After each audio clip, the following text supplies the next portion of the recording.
Hello student, इस channel पर हम लोग लगातार 12th क्लास का फिजिक्स का चैप्टर नंबर 1 विद्युत क्षेत्र को डिस्कस करते हुए आ रहे हैं। अभी तक काफ़ी टॉपिक अपन लोगों ने डिस्कस कर लिए हैं। लास्ट जो लेक्चर था उसमें हमने क्वांटीकरण का सिद्धांत पढ़ा था। हम पढ़ेंगे क्वांटीकरण के सिद्धांत के अपवाद। अपवाद को समझने के लिए जरा हम क्वांटीकरण के सिद्धांत पर ही जाते हैं। क्वांटीकरण का सिद्धांत आप लोगों ने पढ़ा था कि किसी वियुक्त निकाय पर आवेश इलेक्ट्रॉन पर आवेश का पूर्ण गुणज होता है, यानी या तो इलेक्ट्रॉन पर आवेश के समान होगा, या उसका 2 गुना होगा, या 3 गुना होगा, या 4 गुना होगा, यानी या तो इलेक्ट्रॉन पर आवेश के समान या उसके पूर्ण गुणज के रूप में होगा। तो इससे अगर अपन लोग कंक्लूजन निकालें तो हम लोग कह सकते हैं कि किसी भी निकाय पर आवेश का मान इलेक्ट्रॉन पर आवेश से कम होना किसी भी परिस्थिति में संभव नहीं है। लेकिन गैलमैन नाम के वैज्ञानिक थे, उन्होंने हमको क्वार्क कणों के बारे में बताया। ये क्वार्क कण ऐसे कण हैं जिन पर आवेश का मान इलेक्ट्रॉन पर आवेश से कम होता है। हालांकि क्वार्क कण 6 प्रकार के होते हैं, लेकिन अपने सिलेबस के अकॉर्डिंग हम 2 प्रकार के क्वार्क कणों की बात करेंगे। एक कहलाता है अप क्वार्क, जिसको हम यू क्वार्क भी कहते हैं। एक कहलाता है डाउन क्वार्क, जिसको हम डी क्वार्क भी कहते हैं। अप क्वार्क और डाउन क्वार्क। जो अप क्वार्क है उस पर आवेश होता है 2e/3, यानी इलेक्ट्रॉन पर आवेश का 2/3 गुना और प्लस में होता है। 2/3 वाला 0.67 हो गया, यानी ये पूर्ण गुणज के रूप में नहीं है। जो डी क्वार्क है उस पर आवेश होता है इलेक्ट्रॉन पर आवेश का 1/3 गुना और माइनस में ही आता है, तो यानी -0.33 ही हो गया। तो इन दोनों पर यदि आप देखें तो आवेश का मान इलेक्ट्रॉन पर आवेश के पूर्ण गुणज के रूप में नहीं होता। और क्योंकि इलेक्ट्रॉन पर आवेश के पूर्ण गुणज के रूप में नहीं होता, इसका मतलब यहाँ पर अगर आप लोग देखें तो क्वांटीकरण के सिद्धांत की पालना यहाँ पर नहीं होती। उन्होंने क्वार्क कणों के बारे में बताया तो था, लेकिन हमारे दिमाग में क्वेश्चन आता है, क्या क्वांटीकरण के सिद्धांत को हम नहीं पढ़े? नहीं, हमको पढ़ना होगा। क्यों? क्योंकि अगर आप इसको बिल्कुल रॉन्ग प्रूव करना चाहते हैं तो आपको ऐसे कण के बारे में बताना होगा जिनका हमेशा एग्जिस्टेंस रहता हो। लेकिन ये जो क्वार्क कण हैं ये केवल 10⁻⁻10 सेकंड के लिए ही अस्तित्व में आते हैं, यानी अत्यधिक अस्थायी होते हैं। केवल कितने समय के लिए होते हैं? 10⁻⁻10 सेकंड के लिए। उसके बाद ये नाभिकीय कणों के रूप में परिवर्तित हो जाते हैं। तो वहीं से आता है कि भाई इन क्वार्क कणों का उपयोग क्या है। तो क्वार्क कण क्या होते हैं? जो आपके प्रोटॉन और न्यूट्रॉन होते हैं वो क्वार्क कणों के बने होते हैं। जैसे हम प्रोटॉन की बात करें तो हम कहते हैं प्रोटॉन 2 अप क्वार्क और एक डाउन क्वार्क से मिलकर बना होता है, UUD, up up down, 2 up और एक डाउन। अब जरा देखो, हमने पढ़ा है कि प्रोटॉन पर जो आवेश होता है वो इलेक्ट्रॉन पर आवेश के समान होता है, परंतु धनात्मक होता है। वो यहाँ से देखते हैं, जैसे U तो 2e/3, फिर अप आया तो 2e/3, फिर डाउन आया तो -e/3। अब देखो 2e/3, 2e/3, 4e/3 और -e/3, यानी कितना हो गया आपका 3e/3। 3 से 3 कैंसिल हो गया तो कितना आ गया a। यानी प्रोटॉन पर आवेश किसके बराबर आ रहा है? इलेक्ट्रॉन पर आवेश के समान, परंतु धनात्मक। यही बड़ा हम लोग। न्यूट्रॉन की बात करें, न्यूट्रॉन के केस में हम कहते हैं कि न्यूट्रॉन 2 डाउन क्वार्क और एक अप क्वार्क से मिलकर बना होता है। डाउन क्वार्क मींस -e/3, फिर डाउन क्वार्क आ गया यानी -e/3, और अप क्वार्क आ गया यानी +2e/3। कुल आवेश कितना हो गया? 0। तो ये हम लोग पढ़ते हुए हैं कि प्रोटॉन पर आवेश इलेक्ट्रॉन पर आवेश के समान परंतु धनात्मक होता है, और जो न्यूट्रॉन होता है उस पर आवेश का मान 0 होता है। तो अगर हमसे पूछा जाए कि क्वांटीकरण के सिद्धांत के अपवाद क्या हैं, तुम्हारा आंसर क्या होगा? क्वार्क कण कितने प्रकार के बताएंगे अपने सिलेबस के अकॉर्डिंग? 2 प्रकार के, अप क्वार्क और डाउन क्वार्क। अप क्वार्क पर आवेश कितना होता है? 2e/3, डाउन क्वार्क पर होता है -e/3। अत्यधिक अस्थायी होते हैं, केवल कितने समय तक के लिए स्थायित्व होता है? 10⁻⁻10 सेकंड के लिए। उपयोग किसमें है? प्रोटॉन और न्यूट्रॉन के निर्माण में। तो प्रोटॉन किसका बना होता है? 2 अप क्वार्क और एक डाउन क्वार्क। न्यूट्रॉन किसका बना होता है? 2 डाउन क्वार्क और एक अप क्वार्क। क्लियर सभी को? अच्छा, इसके बाद मैं एक पॉइंट आपको बताऊंगा, और वो पॉइंट काफी इंपॉर्टेंट है क्योंकि उसी के आधार पर हम आवेश का संसूचन करेंगे। हम कहते हैं कि जो आवेशन का सही परीक्षण है, आवेशन का सही परीक्षण प्रतिकर्षण बल होता है। इसका मतलब क्या निकला? जैसे मैं कह रहा हूं कि ये वस्तु A है, वस्तु A आवेशित है और ये वस्तु B को अपनी तरफ आकर्षित करती है, तो मैं यह नहीं कह सकता कि वस्तु बी निश्चित रूप से आवेशित ही होगी, क्योंकि इन दोनों के बीच इस कंडीशन में आकर्षण बल लग रहा है।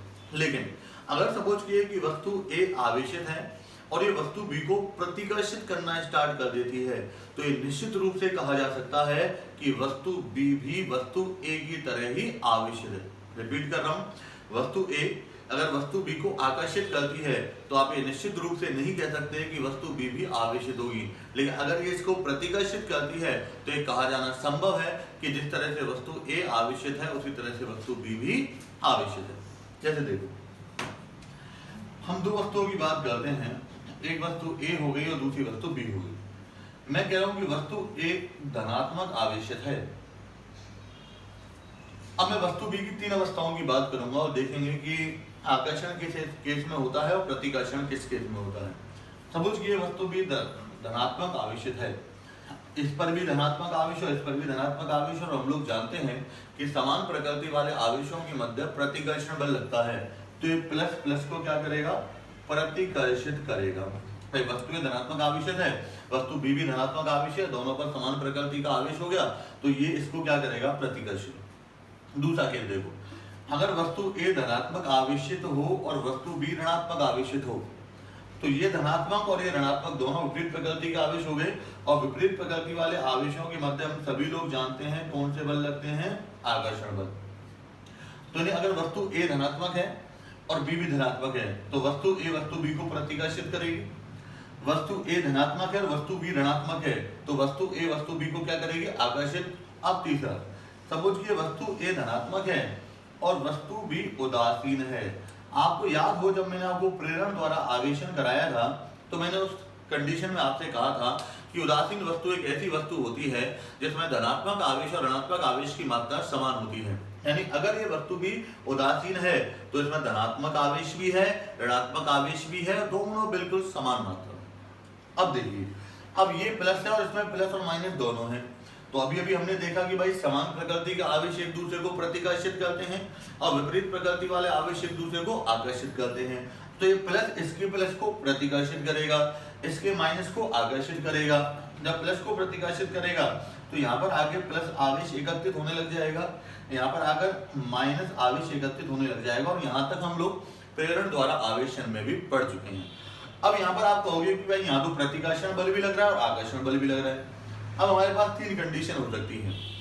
पहली कंडीशन, यदि मैं आपसे कहूं कि भाई प्रतिकर्षण बल का मान आकर्षण बल से ज्यादा है तो परिणामी बल प्रतिकर्षण का होगा, यानी परिणामी रूप से जो आवेशित वस्तु है वो उदासीन वस्तु को प्रतिकर्षित करेगी। अच्छा, ये कंडीशन भी हो सकती है, यदि आकर्षण बल प्रतिकर्षण बल से ज्यादा हुआ तो ये परिणामी रूप से इसको क्या करेगी, आकर्षित करेगी। और ये भी हो सकता है कि भाई आकर्षण बल और प्रतिकर्षण बल दोनों बराबर हो गए तो परिणामी बल कितना हो जाएगा, 0। वहां देखें, अगर ऐसा हो कि प्रतिकर्षण बल ज्यादा है तो प्रतिकर्षित करेगी, आकर्षण बल ज्यादा है तो आकर्षित करेगी, और दोनों बराबर है तो ना आकर्षित ना प्रतिकर्षित, हम किसी तरह की बात नहीं करेंगे। अब यहाँ पर अपने को यही देखना है कि आकर्षण बल ज्यादा है या प्रतिकर्षण बल। अच्छा, आप सभी लोग जानते हैं कि दो आवेशों के मध्य स्थिर विद्युत बल लगता है, और जो स्थिर विद्युत बल है वो दूरी पर निर्भर करता है। हाँ तो बेटा, मैंने आपसे कहा था कि दो स्थिर आवेशों के मध्य स्थिर विद्युत बल लगता है, और जो स्थिर विद्युत बल है वो दूरी पर निर्भर करता है। यानी अगर दूरी कम होगी तो बल ज्यादा होगा, दूरी ज्यादा होगी तो बल कम होगा। अब अपने चेक करना है कि इस कंडीशन में प्रतिकर्षण बल का मान ज्यादा है या आकर्षण बल का मान ज्यादा है या दोनों बराबर हो। इसी के बेसिस पर इसका हम आंसर बता पाएंगे कि एक आवेशित वस्तु उदासीन वस्तु को प्रतिकर्षित करेगी या आकर्षित करेगी या कोई भी बल नहीं लगेगा। तो मैंने अभी भी आपसे कहा कि स्थिर विद्युत बल दूरी पर निर्भर करता है। अब देखिए, यहाँ आप देख सकते हैं कि जो प्लस और माइनस वाले भाग हैं इनके मध्य आकर्षण बल लग रहा है, और ये जो प्लस और प्लस वाले भाग हैं इनके मध्य प्रतिकर्षण बल लग रहा है। देख रहा हो सभी को, प्लस और माइनस आकर्षण, प्लस और प्लस प्रतिकर्षण। अब जरा आप यहाँ देखिए, आप देख सकते हैं सभी को स्पष्ट दिखाई दे रहा होगा कि प्लस और माइनस के मध्य जो दूरी है वो प्लस और प्लस के मध्य की दूरी की तुलना में कम है, यानी इन दोनों के मध्य दूरी कम और इन दोनों के मध्य दूरी ज्यादा। जब इन दोनों के मध्य दूरी कम है तो इसका मतलब क्या निकला कि जो आकर्षण बल है वो प्रतिकर्षण बल से अधिक होगा, और जब आकर्षण बल प्रतिकर्षण बल से अधिक होगा इसका मतलब क्या निकला कि एक आवेशित वस्तु उदासीन वस्तु को अपनी ओर क्या करेगी, आकर्षित। दोबारा कह रहा हूं कि भाई आपने देखा कि प्लस प्लस के बीच प्रतिकर्षण, प्लस और माइनस के बीच आकर्षण, फिर हमने क्या चेक किया कि भाई ये उदासीन वस्तु को आकर्षित करेगी या प्रतिकर्षित, तो हमने उदासीन वस्तु को रख दिया, इस प्लस ने इसके प्लस को प्रतिकर्षित किया, इसके माइनस को आकर्षित किया, तो एक तरफ प्लस आ गया एक तरफ माइनस आ गया। प्लस प्लस के मध्य कौन सा बल लगा, प्रतिकर्षण, प्लस माइनस के मध्य कौन सा लगा, आकर्षण। आपने देखा कि भाई प्लस और माइनस के मध्य दूरी कम है तो आकर्षण बल ज्यादा है, यानी आकर्षण बल प्रतिकर्षण बल से ज्यादा है, और जब आकर्षण प्रतिकर्षण से ज्यादा है तो परिणामी बल किसका होगा यहाँ पर, आकर्षण का। तो इसका मतलब कंक्लूजन ये निकला कि एक आवेशित वस्तु एक विपरीत आवेशित वस्तु को आकर्षित करती है, और विपरीत आवेशित वस्तु को आकर्षित करने के साथ साथ वो उदासीन वस्तु को भी अपनी तरफ आकर्षित करती है। अब इससे देखते हैं हम जरा टोटल कंक्लूजन निकाल के कि हमने जो लाइन बोली थी वो लाइन कितना सही है। ये हमने दो वस्तु ले ली, एक वस्तु ए और दूसरी वस्तु हो गई हमारे पास बी। मैं कह रहा हूं कि वस्तु ए धनात्मक आवेशित है और ये वस्तु बी को अपनी तरफ आकर्षित करती है, तो क्वेश्चन आता है हमारे सामने, क्या वस्तु बी भी निश्चित रूप से आवेशित होगी? तो ऐसा कहना संभव नहीं है। क्यों? क्योंकि वस्तु बी के दो ऑप्शन हो सकते हैं, वस्तु बी ऋणात्मक आवेशित हो सकती है और वस्तु बी उदासीन भी हो सकती है, क्योंकि धनात्मक आवेशित वस्तु ऋणात्मक आवेशित वस्तु को भी आकर्षित करती है और उदासीन वस्तु को भी आकर्षित करती है। अब मैं दूसरा क्वेश्चन पूछता हूं, यदि वस्तु ए आवेशित है और वो वस्तु बी को प्रतिकर्षित करती है तो वस्तु बी भी निश्चित रूप से इसी के समान आवेशित होगी, यानी ए धनात्मक आवेशित है तो बी भी धनात्मक आवेशित होगी, और ए ऋणात्मक आवेशित है तो बी भी ऋणात्मक आवेशित ही होगी। इसका मतलब ये निकला अगर दो वस्तुओं के मध्य प्रतिकर्षण बल लग रहा है तो दोनों ही वस्तु कहती है आवेशित, और आकर्षण लग रहा है तो हो सकता है एक आवेशित हो और दूसरी उदासीन। तो इसका मतलब आवेशन का सही परीक्षण कौन सा बल है, प्रतिकर्षण बल। यानी अगर दो वस्तु एक दूसरे को प्रतिकर्षित करती हैं तो हम निश्चित रूप से कह सकते हैं कि दोनों ही वस्तु कैसी होंगी, आवेशित। अब बेटा अगला टॉपिक है हमारे आवेश के गुण। आप किसी भौतिक राशि की विशेषता या उसके गुण बताना चाहते हैं तो सबसे पहला उसका गुण होता है क्या भौतिक राशि अदिश है, क्या भौतिक राशि सदिश है, या भौतिक राशि प्रदिश है। यानी हमको सबसे पहले चेक करना पड़ेगा कि अदिश है, सदिश है या प्रदिश है। तो इसके लिए आप सभी लोग जानते हैं कि आवेश की ना तो कोई दिशा होती है और ना ही दिशा पर कोई निर्भरता होती है। अगर आप दिशा को परिवर्तित भी कर दें तो भी आवेश के मान में कोई परिवर्तन नहीं होगा। अतः सबसे पहला गुण मैं आवेश की बात करूं तो आवेश कैसी राशि होती है, अदिश राशि। पहला हो गया, सबसे पहली विशेषता क्या है आवेश की, कि कैसी राशि होती है, अदिश राशि। दूसरे पर आ जाइए, दूसरा हम कहते हैं आवेश निर्देश तंत्र से अप्रभावित होता है, यानी अगर आप निर्देश तंत्र को परिवर्तित भी कर देंगे तो भी आवेश पर कोई भी फर्क नहीं पड़ता। जैसे अब ये बोर्ड आपका एक द्विविमीय निर्देश तंत्र है, अगर मैं आवेश को इलेक्ट्रॉन को यहाँ पर रखूं तो इलेक्ट्रॉन पर आवेश का मान होगा 1.6 गुणा 10 की घात -19 कूलम। अगर सपोज के इलेक्ट्रॉन यहाँ आ जाए मुक्त आकाश में, त्रिविमीय तंत्र हो गया, यहाँ पर भी कितना मान होगा 1.6 गुणा 10 की घात -19 कूलम, यानी यहाँ पर भी 1.6 गुणा 10 की घात -19 कूलम और यहाँ पर भी 1.6 गुणा 10 की घात -19 कूलम। तो यानी जो आवेश है वो निर्देश तंत्र से अप्रभावित होता है, और क्योंकि ये निर्देश तंत्र से अप्रभावित होता है अतः इस प्रकार की राशि को हम कहते हैं निरपेक्ष राशि। दोबारा रिपीट कर रहा हूँ, सबसे पहले आवेश कैसी राशि होती है, अदिश राशि। दूसरा आवेश निर्देश तंत्र से अप्रभावित होता है, और क्योंकि अप्रभावित होता है अतः इसको कैसी राशि बताया जाता है, निरपेक्ष राशि। तीसरा, अब जरा सा मैं आपको याद दिलाता हूं, देखिए परमाणु का नाभिक के चारों इलेक्ट्रॉन वृत्ताकार कक्षाओं में चक्कर लगाते हैं। अलग अलग कक्षाओं में इलेक्ट्रॉन का वेग अलग अलग होता है, लेकिन अगर इस इलेक्ट्रॉन पर आवेश देखें तो 1.6 गुणा 10 की घात -19 कूलम, इस पर देखें तो 1.6 गुणा 10 की घात -19 कूलम, इस पर देखें तो 1.6 गुणा 10 की घात -19 कूलम। यानी अलग अलग वेग वाले इलेक्ट्रॉन हैं और सब पर आवेश कैसा आ रहा है, समान। यानी आवेश स्वयं के वेग पर निर्भर नहीं करता, दूसरा, मैं इसको देख रहा हूं, आज इसको देखते देखते मैं यहाँ पर दौड़ लगाने लग जाऊं तो क्या इस पर आवेश के मान में कोई परिवर्तन होगा क्या? कोई परिवर्तन नहीं होगा। यानी आवेश ना तो स्वयं के वेग पर निर्भर कर रहा है और ना ही मेरे यानी प्रेक्षक के वेग पर निर्भर कर रहा है। तो इसका मतलब ये निकला कि स्थिर अवस्था में जो आवेश है वही आवेश होता है गतिमान अवस्था में। इसे हम कहते हैं आवेश की निश्चलता। क्या कहते हैं? आवेश की निश्चलता। तो रिपीट कर रहा हूं, सबसे पहला गुण आवेश कैसी राशि है? अदिश राशि। दूसरा, आवेश निर्देश तंत्र से अप्रभावित होता है, निर्देश तंत्र पर निर्भर नहीं करता, इसलिए कैसी राशि है? निरपेक्ष राशि। तीसरा, आवेश का वेग ना तो स्वयं के वेग पर निर्भर करता है ना ही प्रेक्षक के वेग पर निर्भर करता है। यानी स्थिर अवस्था में जो आवेश का मान होता है वही आवेश कौन सी अवस्था में होता है? गतिमान अवस्था में। इसको हम कहते हैं आवेश की निश्चलता। क्लियर? सबसे पहला आवेश अदिश राशि है। दूसरा, आवेश निर्देश तंत्र से अप्रभावित होता है, निर्देश तंत्र का इसके ऊपर कोई फर्क नहीं पड़ता। तीसरा, आवेश स्वयं के वेग पर और प्रेक्षक के वेग पर निर्भर नहीं करता, इसे हम कहते हैं आवेश की निश्चलता। बाकी लगभग सारे पॉइंट मैं आपको पहले बता चुका हूं। अगला पॉइंट आएगा कि समान प्रकृति वाले आवेशों के मध्य प्रतिकर्षण बल और विपरीत प्रकृति वाले आवेशों के मध्य आकर्षण बल। अगला पॉइंट, मैंने आपसे कहा था आवेश क्वांटीकृत होता है जब क्वांटीकरण का सिद्धांत पढ़ा था। जब हमने आवेश संरक्षण का सिद्धांत पढ़ा था तो मैंने कहा था कि आवेश विभिन्न क्रियाओं में संरक्षित रहता है। सबसे पहले जब चैप्टर स्टार्ट किया था तो मैंने कहा था स्थिर आवेश विद्युत क्षेत्र उत्पन्न करता है, एक समान वेग से गतिमान आवेश विद्युत क्षेत्र और चुंबकीय क्षेत्र दोनों उत्पन्न करता है, और अगर आवेश त्वरित गति करता है तो विद्युत क्षेत्र और चुंबकीय क्षेत्र के साथ साथ विद्युत चुंबकीय तरंगें भी उत्सर्जित करना स्टार्ट कर देता है। रिपीट कर रहा हूं सारे। सबसे पहला आवेश अदिश राशि। दूसरा, आवेश निर्देश तंत्र से अप्रभावित तो निरपेक्ष राशि। तीसरा, आवेश ना तो स्वयं के वेग पर निर्भर करता है ना प्रेक्षक के वेग पर, तो इसको हमने क्या कह दिया? आवेश की निश्चलता। और वो क्या कहता है कि स्थिर अवस्था में आवेश किसके बराबर होगा?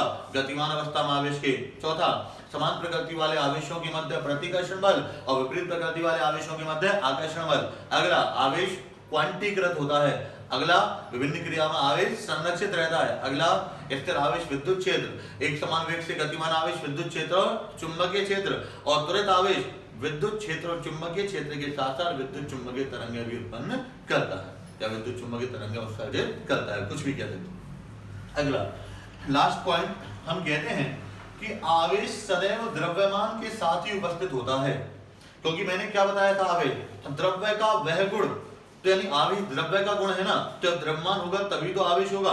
इसका मतलब यह है कि अगर आवेश का मान शून्य नहीं है तो द्रव्यमान का मान भी शून्य नहीं हो सकता।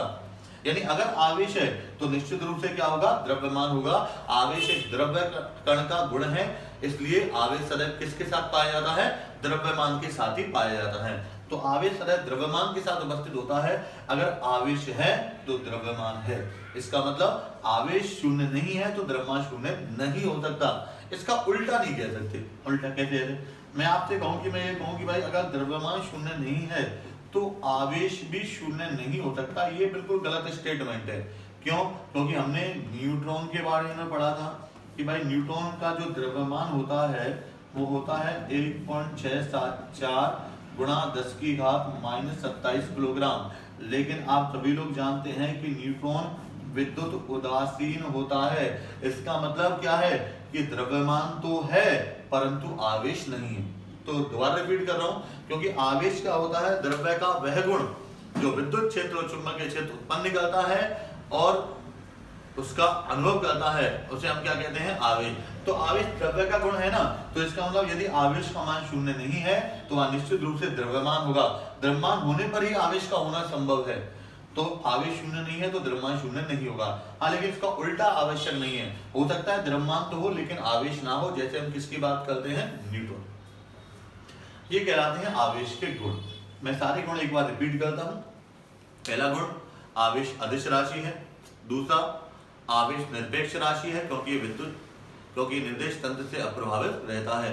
तीसरा, आवेश स्वयं के वेग पर और प्रेक्षक के वेग पर निर्भर नहीं करता, यानी स्थिर अवस्था में और गतिमान अवस्था में आवेश समान रहता है। इसे हम कहते हैं आवेश की निश्चलता।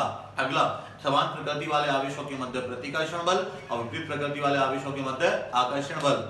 अगला, आवेश क्वांटीकृत होता है। अगला, विभिन्न क्रिया में आवेश संरक्षित रहता है। नेक्स्ट, स्थिर आवेश विद्युत क्षेत्र, एक समान वेग से गतिमान आवेश विद्युत क्षेत्र और चुंबकीय क्षेत्र, और त्वरित आवेश विद्युत क्षेत्र और चुंबकीय क्षेत्र के साथ साथ विद्युत चुंबकीय तरंगें भी उत्सर्जित करता है। और लास्ट में मैंने आपसे कहा, आवेश सदैव द्रव्यमान के साथ पाया जाता है। यदि आवेश शून्य नहीं है तो द्रव्यमान का शून्य होना संभव नहीं है। अगला टॉपिक हम पढ़ेंगे स्वर्णपत्र विद्युतदर्शी। तो एक पॉइंट आप इसमें ये भी कह सकते हैं, आवेश का संसूचन स्वर्णपत्र विद्युतदर्शी की सहायता से किया जाता है। कल हम स्वर्णपत्र विद्युतदर्शी पढ़ेंगे और उसके बाद इसमें आपका कूलम का नियम स्टार्ट हो जाएगा। ठीक है बेटा।